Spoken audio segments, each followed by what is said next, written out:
নমস্কার, আমি টুলু। আমার আর একটা নতুন রেসিপিতে আপনাদের সবাইকে স্বাগত।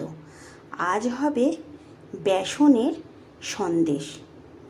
যদি হঠাৎ করে মিষ্টি খেতে ইচ্ছা করে, চট জলদি এই বেসনের সন্দেশটা খুব সহজেই বানিয়ে নিতে পারেন।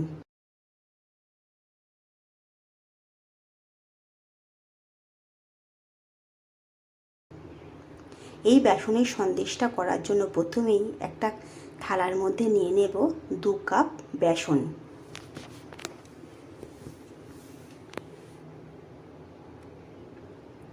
দেব 2 চামচ ঘি,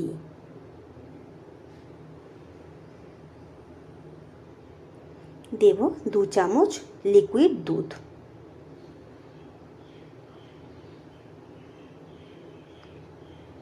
এবারে সব কিছু খুব ভালো করে মিশিয়ে নেব।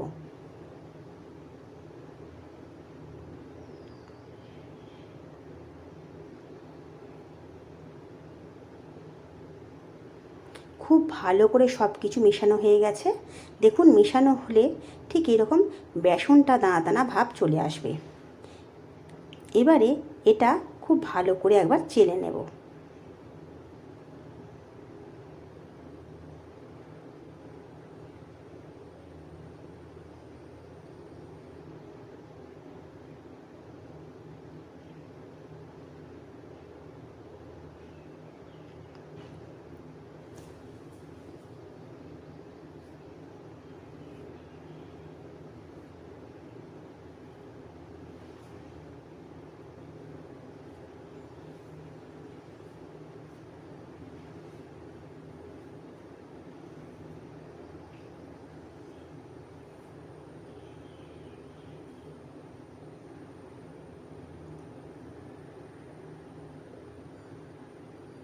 এবারে এটা যেটা আছে, এইটা মিক্সার জারে দিয়ে একবার ভালো করে গুঁড়িয়ে নেব। দেখুন, খুব ভালো করে গুঁড়ানো হয়ে গেছে। এবারে যেটা পড়ে আছে সেটা আমি আর দেব না। দেখুন, বেসনটা খুব ভালো করে আমি চেলে নিয়েছি। এবারে গ্যাসে একটা কড়া বসিয়ে নেব। দিয়ে দেব 3 চামচ ঘি। ঘিটা খুব ভালো করে গরম হয়ে গেলে দিয়ে দেব বেসনটা।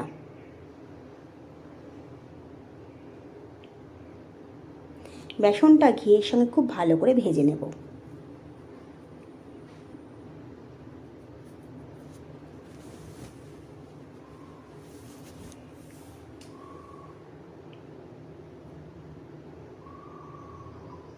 দেখুন, বেসনটা খুব ভালো করে ভেজে নিয়েছি। বেসনের কালারটাও চেঞ্জ হয়ে গেছে, আর বেসন থেকে একটা সুন্দর গন্ধ ছাড়লে জানবেন বেসনটা ভাজা হয়ে গেছে। এবারে এর মধ্যে দিয়ে দেব 1 কাপ লিকুইড দুধ। দুধটা খুব ভালো করে বেসনের সঙ্গে মিশিয়ে দেব। এই সময় গ্যাসের ফ্লেমটা বন্ধ করে দেব। খুব ভালো করে মেশানো হয়ে গেছে। এবারে এটা আমি সরিয়ে নেব। এবারে গ্যাসে আবার একটা বাটি বসিয়ে নেব। দিয়ে দেব 2 কাপ চিনি, দেব 1/2 কাপ জল। চিনিটা জলের সঙ্গে খুব ভালো করে গুলে নেব।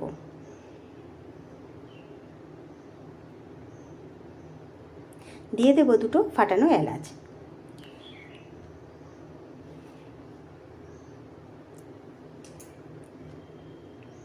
চিনিটা খুব ভালো করে গলে গেলে দেখব চিনিটা একতার হয়েছে কিনা। দেখুন, চিনিটা খুব ভালো করে গলে গেছে। একটু চ্যাটচ্যাট, একটু একতার আসছে, এরকম হলেই হয়ে যাবে। এবারে আমি এই চিনি শিরাটা নামিয়ে নেব। এবারে চিনি শিরাটা নামিয়ে আমি বেসনের মধ্যে দিয়ে দেব। এই সময় গ্যাসের ফ্লেমটা বন্ধ রেখে দেব। খুব ভালো করে চিনি শিরার সঙ্গে বেসনটাকে প্রথমে মিশিয়ে নেব। খুব ভালো করে মেশানো হয়ে গেলে গ্যাসের ফ্লেমটা জ্বালিয়ে দিয়ে খুব ভালো করে বেসনটা পাক করে নেব চিনির সঙ্গে। দেখুন, পাকটা আমার হয়ে গেছে। এবার এটা আমি নামিয়ে নেব। একটা থালার মধ্যে আগে থেকে ঘি মাখিয়ে রেখে দিয়েছিলাম, এর মধ্যেই আমি বেসনের সন্দেশটা দিয়ে দেব। দিয়ে থালার মধ্যে ভালো করে চাড়িয়ে দেব। দিয়ে ওপরটা সমান করে নেব। ওপর থেকে কিছু পেস্তা ছড়িয়ে দেব।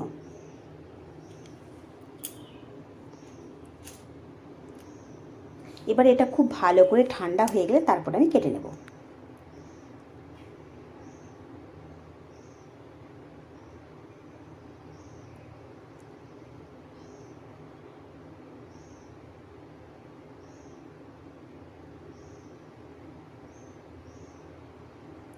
দেখুন বেসনের সন্দেশটা আমার হয়ে গেছে, আমি পিস পিস করে কেটে নিলাম।